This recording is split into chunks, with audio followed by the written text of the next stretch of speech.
আসসালামু আলাইকুম, কি অবস্থা সবার? আশা করি অনেক ভালো। তো আপনাদের দুবাই ভিসা ঢল, তো এই নিয়ে আর একটা ভিডিও দিচ্ছি, কারণ আপনারা অনেক ইউটিউবারের ভিডিও দেখে হয়তো জানেন যে দুবাই ভিসা খুলে গেছে, আজকে খুলছে, কালকে খুলছে, এমন থাম্বনেল দিয়ে অনেকেই অনেক ভিডিও বানায়। কিন্তু এটা সত্য কথা হলো আপনার যে আমি আগের ভিডিওতেও যা বলছি এখনও তাই বলবো। দুবাই যে ভিসা, এটা বন্ধ হয় না।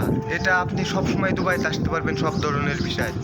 কিন্তু যে লেবার ক্যাটাগরির ভিসা, সেই ভিসাটা একটু স্লো হয়। আর আরেকটা কথা, যেটা আমি আগের ভিডিওতেও বলছি, যে দুবাইতে কোম্পানি ভিসা অল টাইম সব সময় হচ্ছে। কোম্পানি যদি চায়, একটা কোম্পানি চাইলে আপনার দুবাইতে লোক নিয়ে আসতে পারবে। তাদেরকে সরকারের মাধ্যমে তাদের একটা রয়েছে, তার আগেই এই কাগজপত্র জমা দিয়ে রেখেছে আমার এতজন লোক লাগবে। তার কারণ ভিসা বন্ধ হওয়ার পরেও তারা কিন্তু লোক নিয়ে আসতে পারে। বর্তমানে কিন্তু দুবাই ইলেকট্রিক কাজ, প্লাম্বার কাজ, ফায়ার ফাইটিং কাজ, এই সকল কাজের চাহিদা কিন্তু অনেক। এই সকল কোম্পানি থেকে কিন্তু বাংলাদেশ থেকে অনেক লোক নিয়ে আসছে। তো আপনারা খোঁজ নিয়ে দেখতে পারেন যে কখন কবে ঢাকায় ইন্টারভিউ হয়, কারণ ইন্টারভিউ ছাড়া কিন্তু বর্তমানে আপনারা দুবাই আসতে পারবেন না।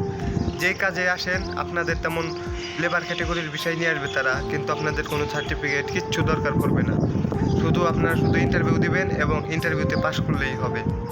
তো এর বিনিময়ে হয়তো দালালরা আপনাদের থেকে অনেক বেশি টাকা চাইবে, 3 থেকে 3.5 লাখ টাকা নিয়ে থাকবে। আগে বলবে 2.5 লাখ টাকা, 2,90,000 টাকা, কিন্তু যখন ভিসা আসবে তখন বলবে 3 লাখ টাকা, 3.5 লাখ টাকা নিচে পারবো না, যেতে হয় যাও, না হয় না যাও। এর জন্য আর কি সকলে ফেসে যায়। কি করবে, আগে থেকে টাকা জমা দিয়ে রাখে বা পাসপোর্ট জমা দিয়ে রাখে, তো তারা কি করবে? এ কারণেই তারা আসে এত টাকা দিয়ে। তো অনেকেই দুবাই আসতে চান, তো আসার আগে ভেবে চিন্তে আসবেন যে কোন কাজটায় আসতেছেন, কত বেতন। আপনারা চেষ্টা করবেন সব সময় আপনাদের 1200 দিরহামের উপর যেন বেতন হয়। 1200-1300 এর নিচে হলে আপনি খাওয়া দাওয়া দিয়ে আপনার টাকা শেষ হয়ে যাবে। আপনি যদি 1200 দিরহাম বেতনেও দুবাই আসেন, তাহলে দেখুন আপনার 400 টাকা যদি মাসে খরচ হয় খাওয়া খরচ বাবদ, যদি রুম ভাড়া নাও দেওয়া লাগে, 400 দিরহাম যদি খরচ হয়, তাহলে থাকে 800 দিরহাম। 800 দিরহামে কত টাকা আসে বাংলাদেশের? 3,24,000 টাকা আসে। তো 24,000 টাকা কী হবে? আপনি 3.5 লাখ টাকা দিয়ে দুবাই আসার পর প্রতি মাসে 24,000 টাকা করে যদি দেশে পাঠান, তাহলে এক বছরে আপনার 2.5 লাখ টাকাও হয় না। প্রায় 2 বছর লেগে যাবে আপনার এই টাকা পয়সা উঠাইতে, আরও ঝামেলা সারতে। তো আপনারা দুবাই আসার জন্য চেষ্টা করতেছেন, বা অনেকেই দালালের কাছে পাসপোর্ট জমা দিচ্ছেন। তো আপনারা অল টাইম চেক করতে পারেন যে আপনার ভিসা আসছে কি আসছে না, অনলাইনের মাধ্যমে আপনারাও চেক করতে পারেন। এবং তো ভাই, আমি শেষ কথা এটাই বলতে চাই যে দুবাই ভিসা এখনও খোলা আছে। তো দুবাইতে আসার জন্য আপনাদেরকে দালালের মাধ্যমে আসতে হবে। দালাল ছাড়া বর্তমানে দুবাই আপনারা আসতে পারবেন না। এবং দালালের মাধ্যমে আসলে আপনাদের পাসপোর্ট জমা রাখতে হবে।